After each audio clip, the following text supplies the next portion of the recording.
Hola a todos, bienvenidos. Vamos a continuar el curso y empezamos un nuevo tema.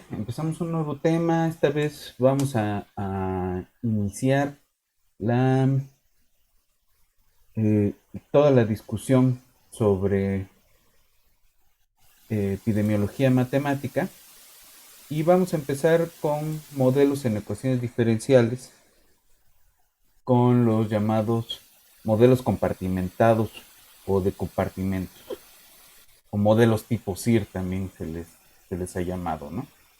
Eh, Vamos a ver hasta dónde podemos llegar con este tipo de modelos y vamos a plantear alternativas quizás al final de la siguiente semana o al principio de la que sigue. Eh, ante la situación actual, sobra decir cuál es la necesidad de tener herramientas matemáticas y computacionales que nos permitan entender la naturaleza y posibles formas de control de brotes epidémicos. Como científicos tratamos de entender la enfermedad, aunque realmente no hay una noción o concepto aceptado sobre qué cosa es la enfermedad. Lo que sí sabemos es que es una condición quizás provocada por un agente biológico externo al cuerpo que provoca algún desequilibrio. Entonces ese desequilibrio interno entre quizás poblaciones de bacterias que viven dentro de nosotros, que forman el sistema inmune, eso, eso es a lo que nosotros externamente nos referimos como enfermedad. Pero mientras no entendamos el sistema inmune, no podemos decir que comprendemos qué cosa es la enfermedad. El, entonces el reto aquí va a ser que vamos a estar hablando de algo que francamente no estamos seguros de qué es lo que estamos diciendo con esa certeza con la que podemos hablar en mecánica analítica o en la mecánica clásica. Eh, pero que vamos a tener que hablar y vamos a tener que discutir un montón de cosas. Las enfermedades infecciosas se han tratado de modelar primero con ecuaciones diferenciales y se vuelve complicado porque nos hemos dado cuenta que los modelos más parsimoniosos no nos dicen mucho. Y no nos dicen mucho porque justo tenemos que considerar la respuesta del sistema inmune, tenemos que considerar condiciones climatológicas, a veces condiciones del terreno, ¿no? Para algunas cosas, condiciones socioeconómicas muchas veces, eh, porque el tratamiento pues va a depender del acceso que se tiene a los servicios de salud. Y si soslayamos de alguna forma todos esos elementos, nuestro modelo no puede ser más que incompleto y nuestro conocimiento peor. Eh, entonces, epidemiología matemática es un, este, es una rama donde trabaja un montón de gente. Pero también es una rama donde se puede discutir bastante.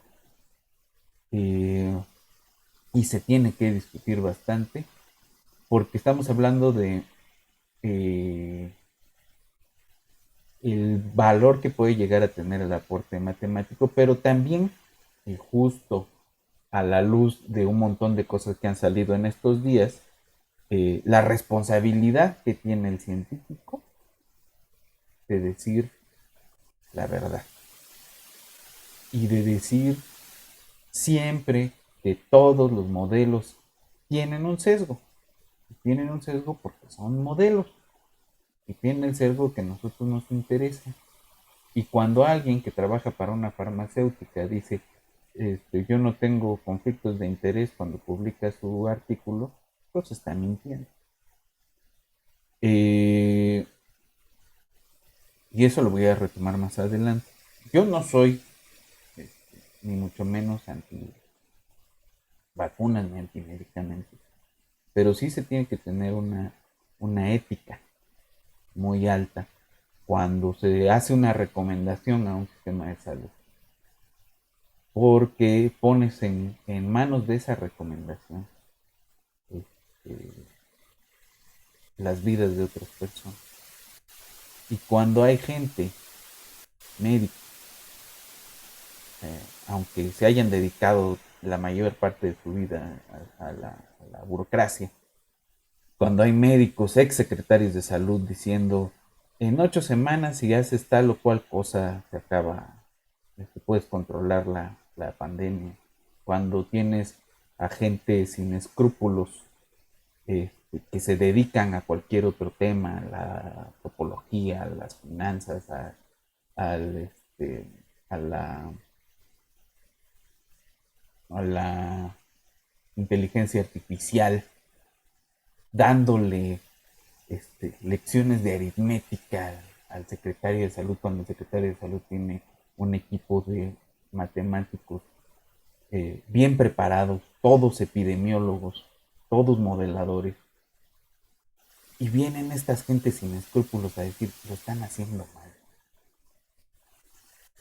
Tenemos que revisar la ética de esto y tenemos que acordarnos siempre de los nombres de estos que vinieron a hacer recomendaciones y que en su cabeza tiene que pesar todos los muertos que llevamos acumulados.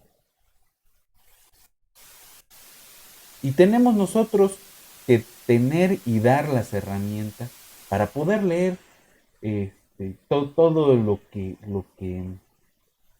nos dice la modelación matemática, lo que nos dice el análisis científico de los datos. Entonces va a ser un viaje que espero que sea bastante útil y que empezamos hoy, empezamos a estudiar matemáticamente las epidemias y vámonos de una vez al pizarrón.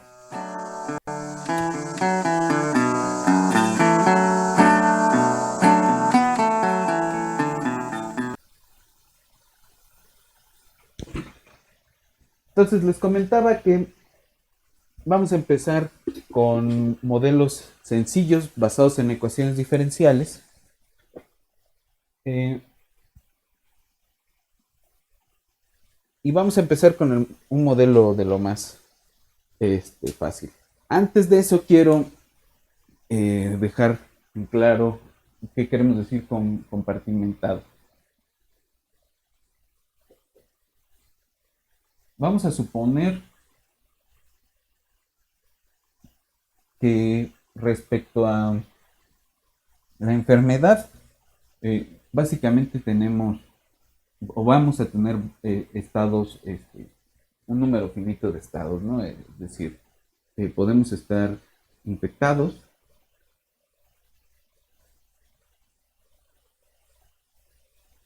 podemos estar asintomáticos, por ejemplo, podemos estar libres de la enfermedad y ser susceptibles de enfermarnos,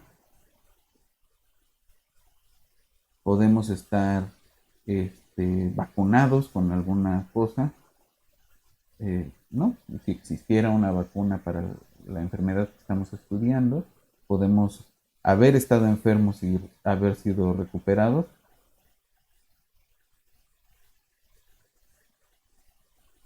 Y tener algún tipo de inmunidad o no, ¿no? Pero la idea es que solo estamos en alguna de estas cajitas. Podemos plantear algo más complicado, pero la idea es dividir a la población completa en un número finito de cajitas y en ese número finito de cajitas los vamos a meter y vamos a definir una dinámica de tal forma que estos pueden pasar de un estado a otro, ¿no? Por ejemplo, los asintomáticos a mostrar síntomas, los susceptibles a infectarse y los infectados a recuperarse. Los vacunados pueden perder el, el, el, el, la protección que les da la vacuna, etcétera. Entonces hay distintas dinámicas con las que se puede jugar, con las que vamos a estar jugando, eh, pero la idea principal es esa. Podemos definir distintos estados respecto a la enfermedad.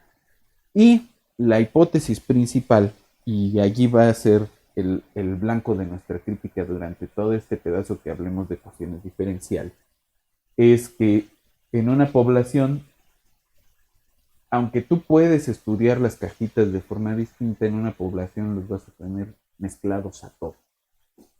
Entonces, el evento de infectarse, dado que que tuviste contacto con alguien infectado, contacto efectivo, digamos, ¿no? Es decir, en el caso de enfermedades respiratorias, contacto con la secreción de alguien que estuvo infectado. En el caso de este, infecciones de transmisión sexual, pues contacto sexual con alguien que está infectado, etcétera, ¿no? Eh, que el evento de infectarse, dado que tuviste contacto efectivo con un infectado, es equiprobable para todos. Entonces, la hipótesis principal aquí es que la población está bien mezclada.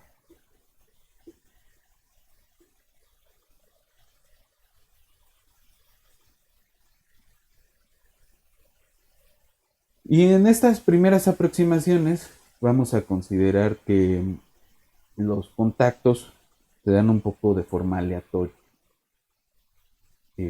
lo cual no es cierto, ¿no? La mayoría de las personas que se infectaron de COVID lo hicieron en lugares bien concretos, ¿no? En el transporte público, en el trabajo. Los centros de trabajo están siendo centros de contagio.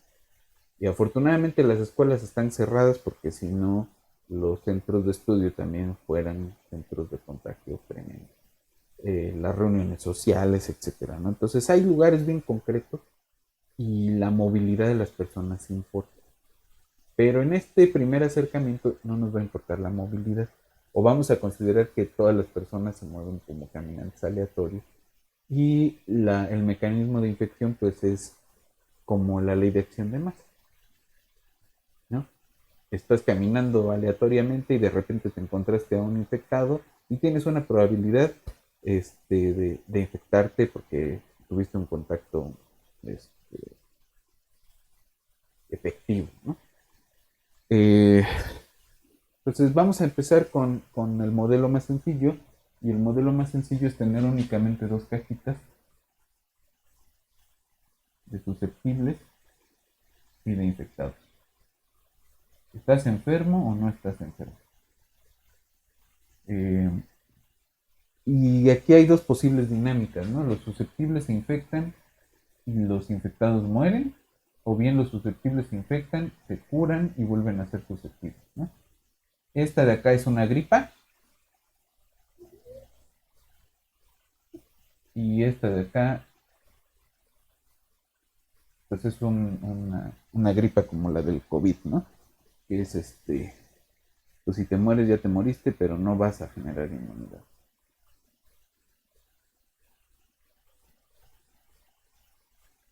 Ok. Eh, entonces se considera que eh,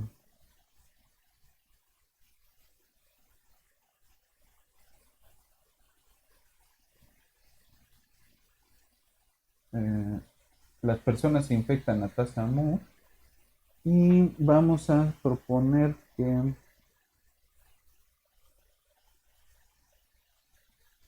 entre, si a la tasa de mortalidad le llamamos mu y a la tasa de curarse le llamamos no, entonces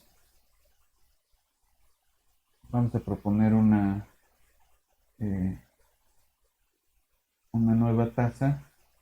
A ver, no, la transmisión va a ser alfa Y vamos a proponer una tasa beta, que es la tasa de salida del sistema, digamos, que es los que se mueren más los que se curan, ¿no?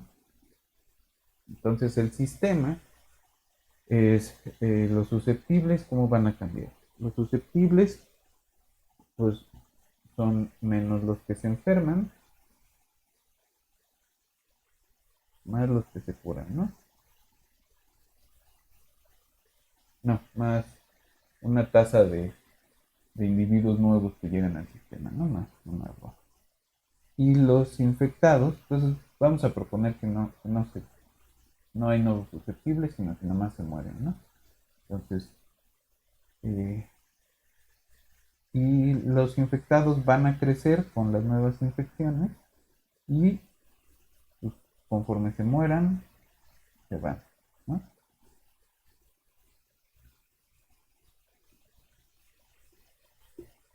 Aquí alfa, rho y mu son positivos. Eh, si tuviéramos esta, este ramal de aquí, entonces tendríamos una inyección nueva de individuos, pero aquí hay unos individuos que pues, se van a curar. eh, y es otra dinámica distinta, ¿no? Mientras vamos a estudiar este de aquí. Ok, entonces,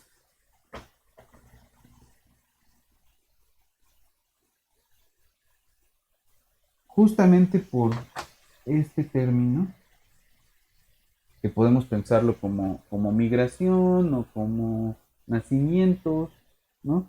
Es decir, los nacimientos nos importan siempre que este, el tiempo de la infección eh, sea grande, ¿no? Entonces, si da tiempo de que importen los nuevos nacimientos, tenemos que meterlos. En unos momentos más voy a proponer o voy a platicar del modelo Kermack-McKendrick, donde ellos dicen, pues suponte que la enfermedad pasa tan rápido que no te interesan los nuevos nacimientos ni las muertes naturales, ¿no? Entonces, pero esa es otra dinámica. Entonces, vamos a estudiar ese modelo y pues, lo primero que siempre nos preguntamos son las soluciones de equilibrio,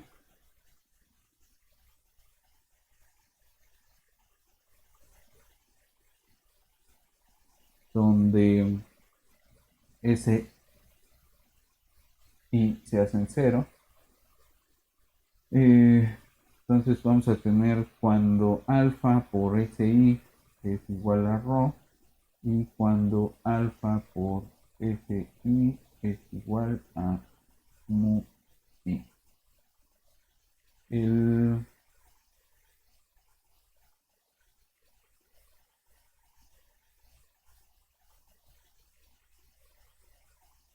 si fíjense que cuando S o I son cero, lo que vamos a tener es que alfa es igual a rho y eso no tiene necesariamente sentido, ¿no? Entonces, el cero cero no es un punto de equilibrio. Entonces, la culpa es de este cuate. Y,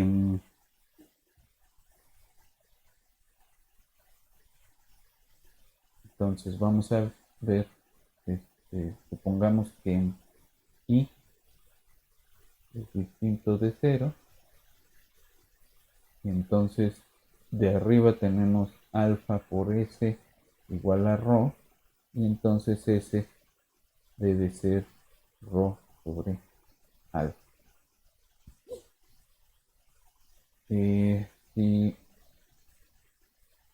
la S también debe ser distinta que cero,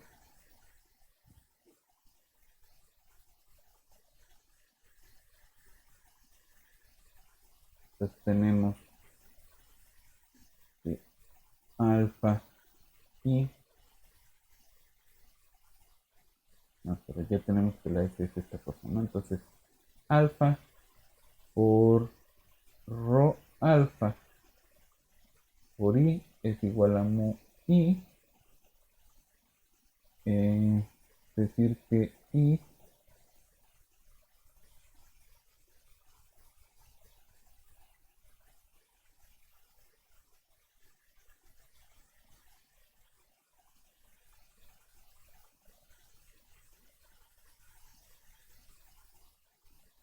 va a ser mu sobre rho.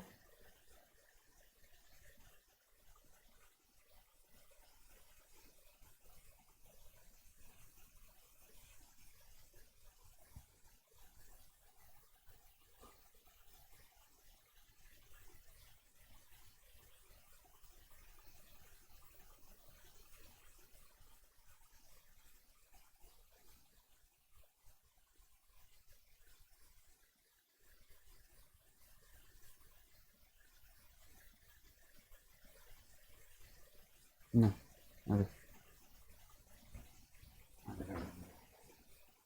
de aquí tenemos que i es distinto de 0 y s es distinto de 0, entonces alfa s es igual a rho por 1 sobre i, y s es rho sobre alfa por 1 sobre i, y sustituimos s aquí, tenemos alfa por rho sobre alfa por i por 1 sobre i es igual a mu por i. Se van a ver al mago estos, y ahora sí, i va a ser mu sobre, perdón, rho sobre mu, ¿no? Y como i es rho sobre mu, entonces s es igual a rho alfa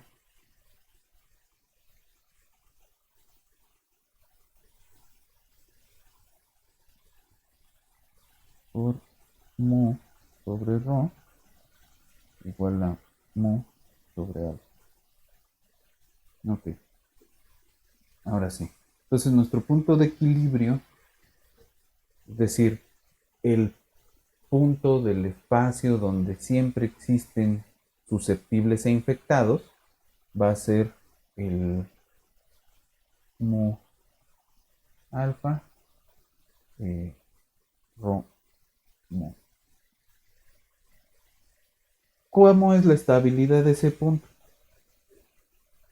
¿No? De entrada, pues es un punto de interés biológico porque todos estos parámetros son positivos. Alfa, mu, rho, positivo. Entonces vamos a escribir la matriz, la diferencial de nuestro sistema, ¿no? Entonces nuestro sistema, acordémonos, es x igual a menos alfa xy más rho y, perdón, s y es alfa si menos mu i, ¿no? Entonces escribimos la diferencial de esta cosa, ¿no? Si esto, si f de t es s de t y de t, escribimos la diferencial de f en cualquier punto eh, como f, como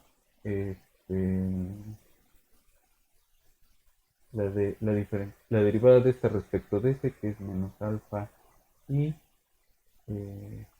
la derivada de este respecto a i, que es menos alfa s, la derivada de este respecto a s, que es alfa i, y la derivada respecto de i, que es alfa s menos mu. Tenemos, vamos a sacar el determinante de esta cosa. Ah, pero nos interesan estos puntos, ¿no? Entonces, la diferencial de nuestro sistema, si quieren le pueden poner J de jacobiano, como quieran, en el punto de equilibrio, pues es la matriz menos alfa rho sobre mu menos alfa mu sobre alfa, alfa rho sobre mu, alfa mu sobre alfa menos mu. Esta es la matriz de menos alfa rho sobre mu menos mu alfa rho sobre mu y 0. El polinomio característico de esa cosa es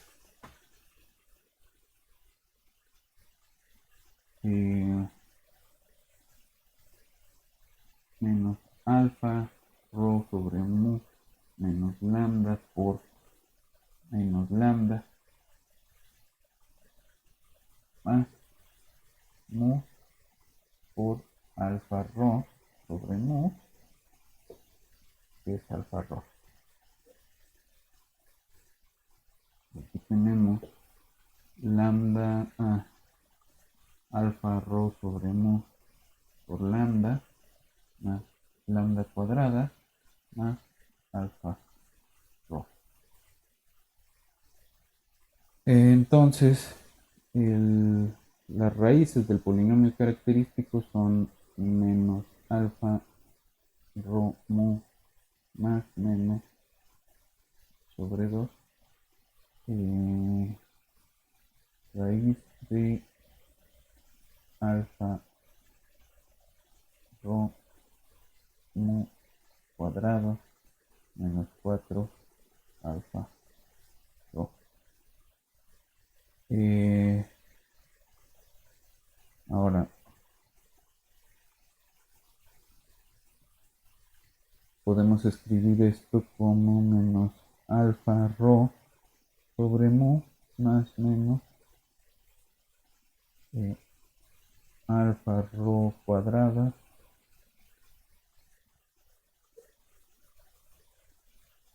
mu cuadrada menos 4 alfa rho mu cuadrada sobre mu cuadrada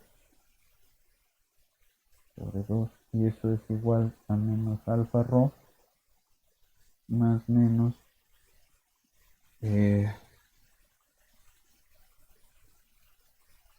alfa rho cuadrado menos 4 alfa rho mu cuadrada sobre 2 mu.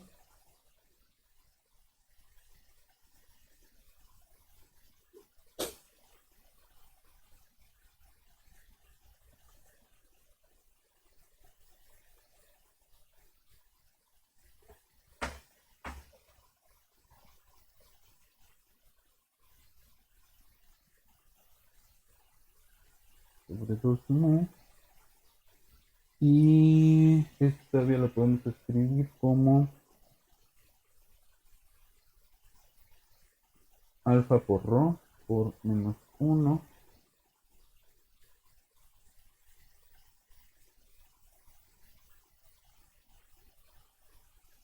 más menos raíz de 1 menos 4 mu cuadrada sobre alfa rho, y todo eso sobre 2 mu. Pero lo que realmente nos interesa a nosotros es cómo es este término de aquí. Primero, cómo es este, ¿no? ¿Cómo es el discriminante? Este cuate es positivo, este cuate es positivo, entonces nada más nos va a interesar qué pasa con esto de cadencia, ¿no? Entonces 4 mu cuadrada sobre alfa rho. ¿Cómo es? ¿No? Entonces, si este es 0, es decir, si 4 mu cuadrada es igual a alfa rho,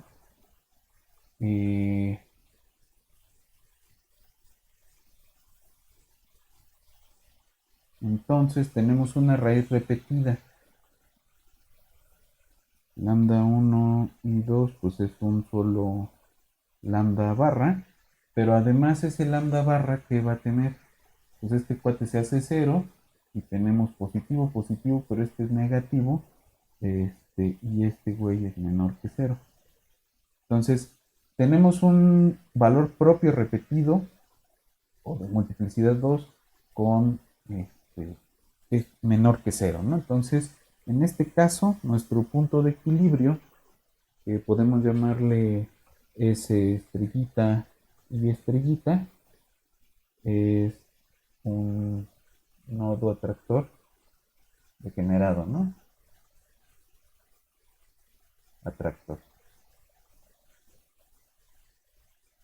¿no? Localmente es un atractor. Eh, Vamos a ver. Ahora, tenemos... Ajá, ¿qué pasa cuando uno menos 4 mu cuadrada sobre alfa rho es menor que cero? En este caso, vamos a tener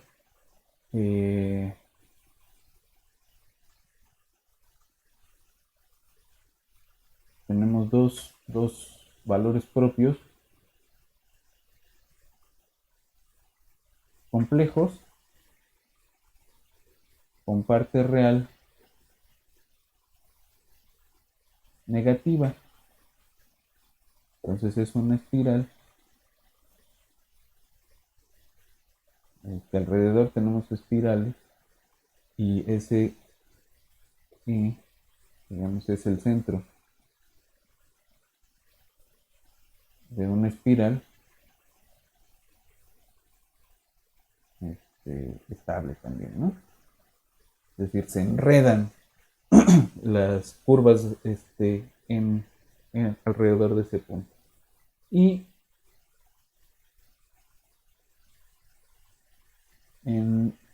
cuando es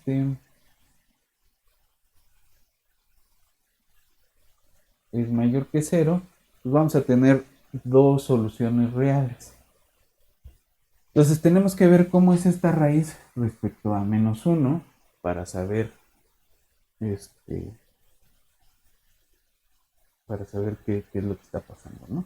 Ahora, si este es positivo, significa que esto es menor que esto, ¿no? Esta es la condición, ¿no? 1 menor que 4 mu cuadrada sobre alfa rho. Eh,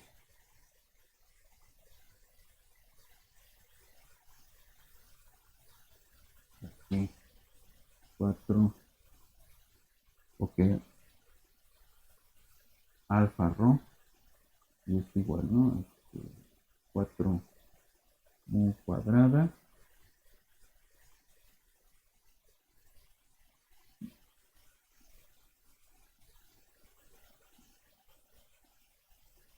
eh,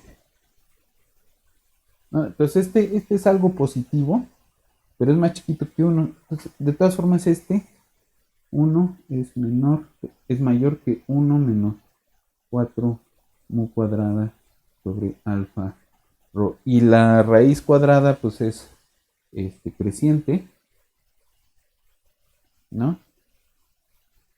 Y la raíz cuadrada de 1 es 1 porque es positivo.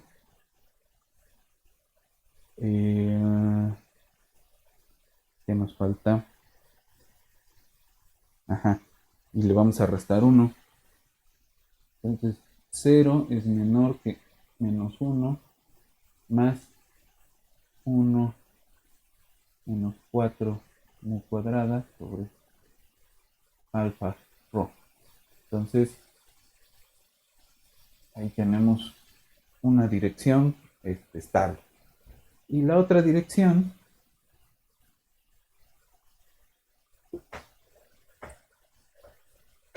vamos a ver, igual partimos de esto, ¿no? Tenemos 1 menor que raíz de 1 menos 4 mu cuadrada sobre alfa rho. Entonces, menos 1 es menor que menos la raíz de 1 menos 4 mu cuadrada sobre alfa rho. Eh,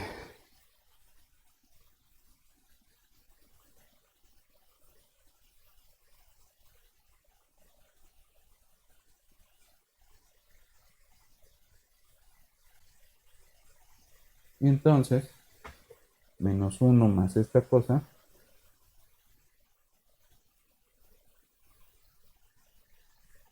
es menor que 0.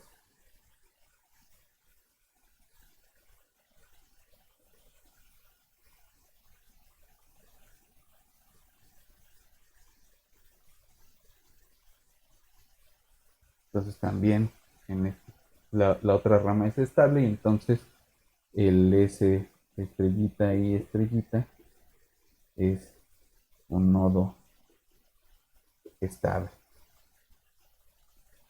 ¿Qué es lo que está ocurriendo? Pues en el fondo, lo que está ocurriendo es que en este caso, pues siempre es estable, ¿no? El punto siempre es estable. En el caso cero, pues se aproxima en una sola dirección y le pega. En este caso, lo que va a estar haciendo es oscilar alrededor de cierta, de ese umbralcito y se va a aproximar haciendo una oscilación. Eso es lo que representa en el plano fase las espirales. Y en el otro caso, pues se va a aproximar este, asintóticamente, ¿no?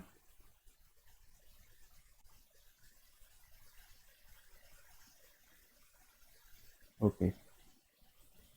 Entonces ese es el comportamiento asintótico de nuestro sistema más sencillo. Y ahora vamos con el otro que le siguen, digamos, en grado de complejidad, que es el llamado CIR, que originalmente lo plantearon Kermack y McHenry.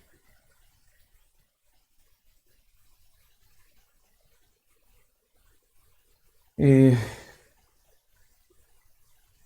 pues vamos a hablar un poquito después de Kermack y McHenry, pero quiero nada más entender la dinámica de esta cosa. Eh, Aquí vamos a suponer que la población, N es la población total, podemos dividirla efectivamente en susceptibles, infectados, esto en cada T, para cada tiempo, y R va a significar removidos, que pueden ser muertos o recuperados de la infección con algún grado de inmunidad. Eh, okay.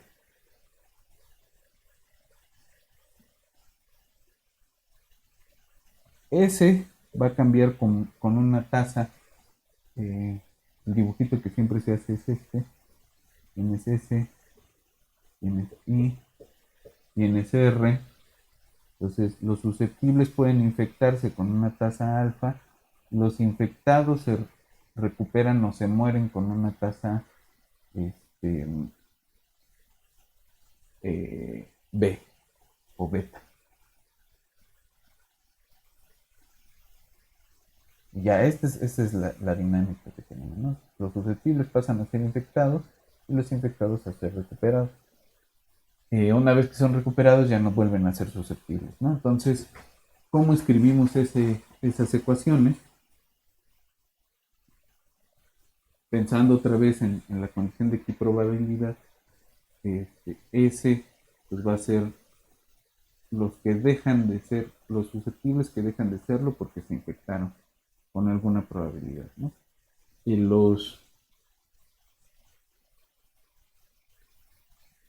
infectados son los que se infectaron, los susceptibles que se infectaron, menos los infectados que se recuperaron, y los recuperados son justamente estos betas Is. Eh, Ahora, el, es un sistema de tres ecuaciones. Tenemos linealidad, no linealidad fuerte aquí, Y a veces pareciera que esta nada más está estorbando, ¿no? Ahora tenemos una condición que es rara, que es la de esta, ¿no? Tenemos n punto de t es eh, s punto más i punto más r punto por la condición que estamos pidiendo, y esto es menos alfa si más alfa si menos beta i más beta i igual a cero, ¿no? Entonces la población no crece y no decrece en el tiempo. Entonces, no sirve, este modelo en particular no sirve para cualquier enfermedad. ¿Por qué? Porque estamos suponiendo que los efectos de la enfermedad no afectan a la dinámica poblacional, que es además de pensar que están bien mezclados, además de pensar que la movilidad no importa, estamos suponiendo que las cosas ocurren tan rápido que la tasa de mortalidad y de natalidad no nos interesa, ¿no? Lo podemos después modificar y vamos a ver qué cosas salen, ¿no? Y ahora, ahora, ahí está nuestro sistema. Queremos ver qué pasa con, este, con los puntos de equilibrio, ¿no? Entonces los puntos de equilibrio, eh, de entrada donde i se hace cero, ese es ese es uno donde anulas a todo. Entonces el punto, digamos, población inicial de susceptibles 0, 0, ese es un, se le llama el equilibrio trivial o libre de enfermedad.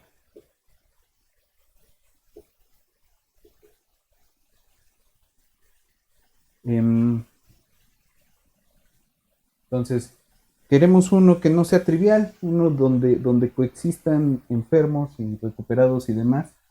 Eh, entonces, a cuál nos vamos? Vamos a suponer que i no se anula. Entonces, si i no se anula, lo que vamos a tener es que menos alfa s es igual a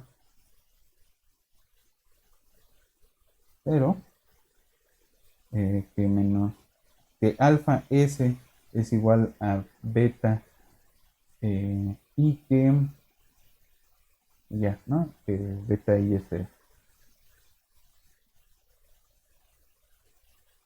Entonces de aquí nomás nos interesa esta de acá. Y esta. S, si la i es distinta de 0, este no va a pasar y este no va a pasar, pero S se va a ver como beta sobre alfa.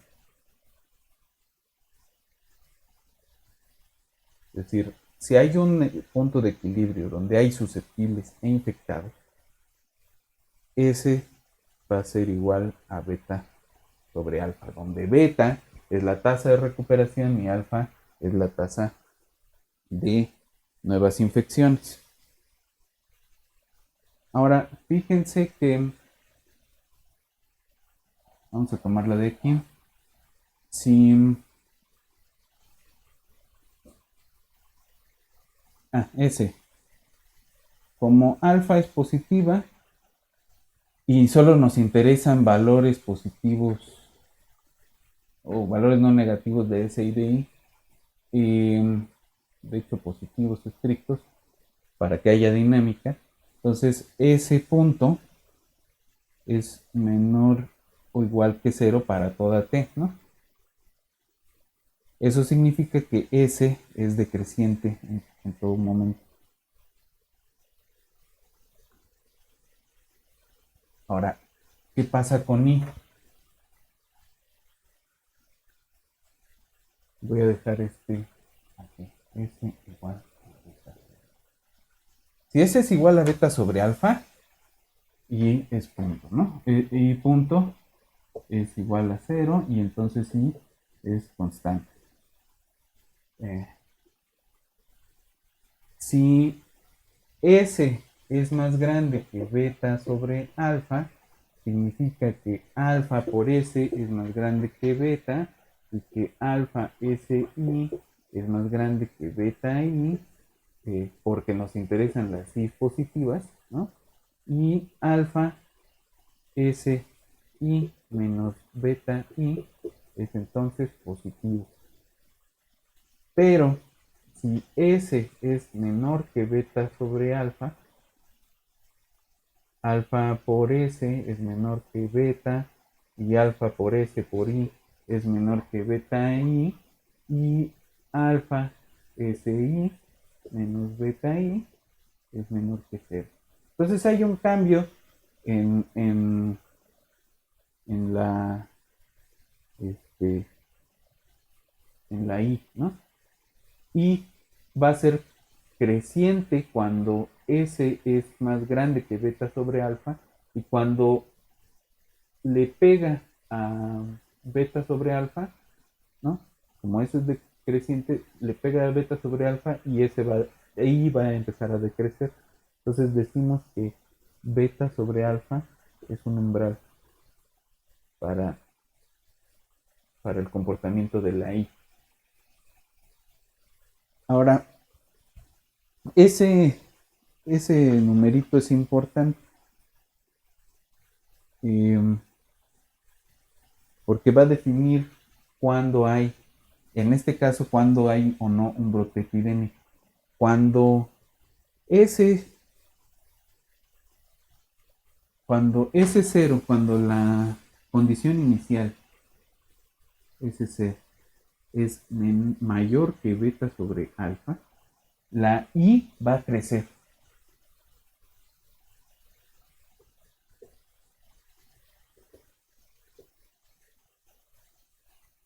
Y cuando ese cero es menor que beta sobre alfa, entonces I es decreciente.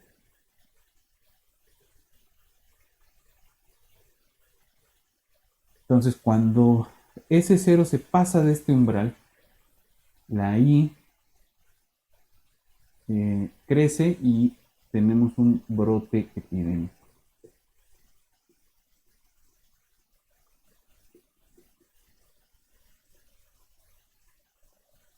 Fíjense que si ese es eh,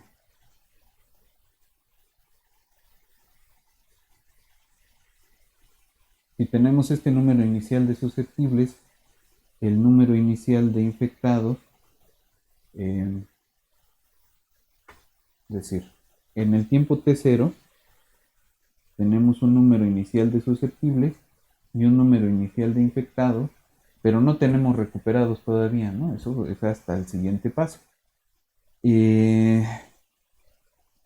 Entonces, I0 es n en el tiempo 0 menos S0.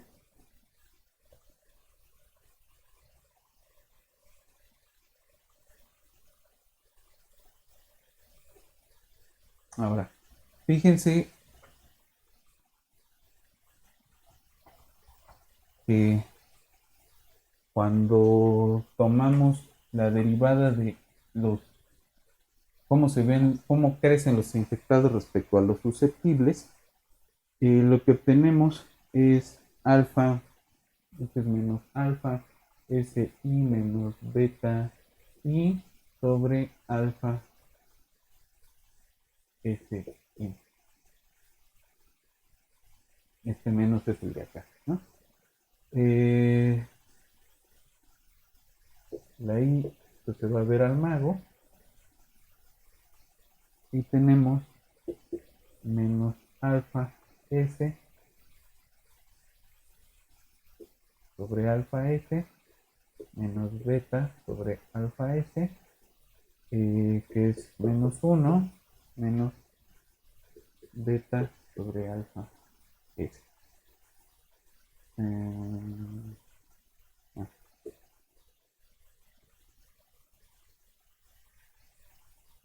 no,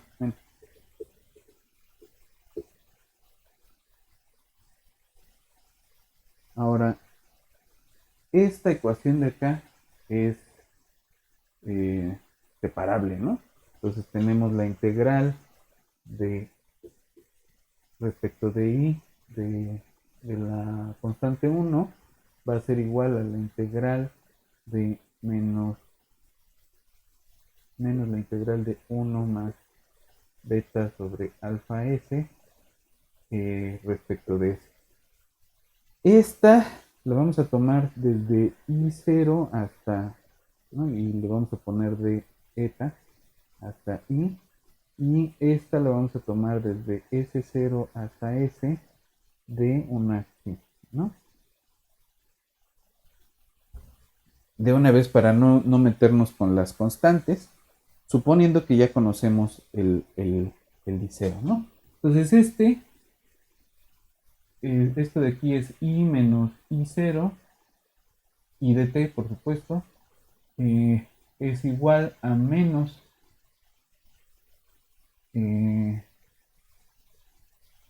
esta primera parte es s menos s0 más el logaritmo, bueno, beta sobre alfa, el logaritmo de s menos, de s a s0, que es el logaritmo de s sobre s0, ¿no? Y entonces tenemos que, lo voy a poner de este lado, y de t se va a ver como i0 menos s0, perdón, más s0 menos s menos beta sobre alfa, el logaritmo natural de s sobre s0, y esto es n, de hecho esto es n porque la n no cambia con el tiempo, n menos s menos beta sobre alfa, logaritmo natural de s sobre s0.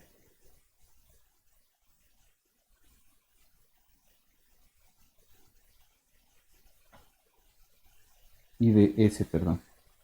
La i respecto de s se ve de esa forma, y lo que tenemos son,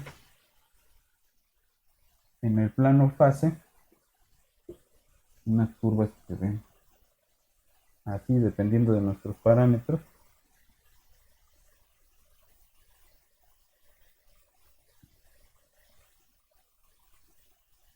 ¿no? Y aquí vamos a tener el beta sobre alfa. Entonces, cuando esto se pasa de cierto umbral, ya hay un brote epidémico. Ok.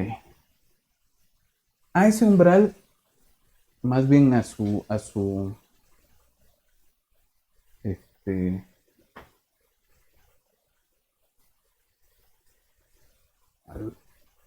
¿no? Si tenemos beta sobre alfa, este se le llama la tasa de remoción, y a alfa sobre beta, que es su recíproco, se le llama la tasa de contagio, ¿no? De contacto efectivo.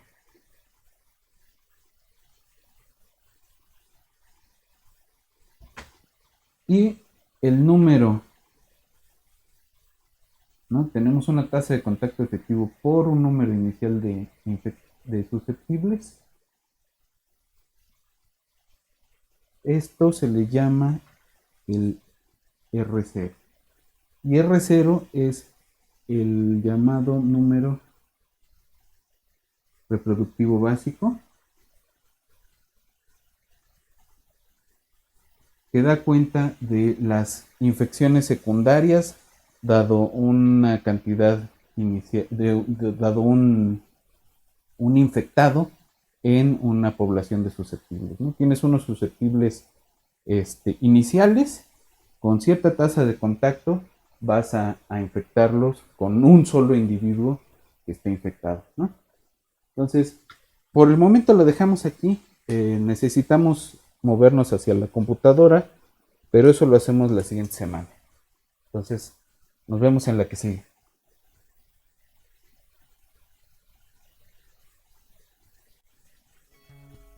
Creep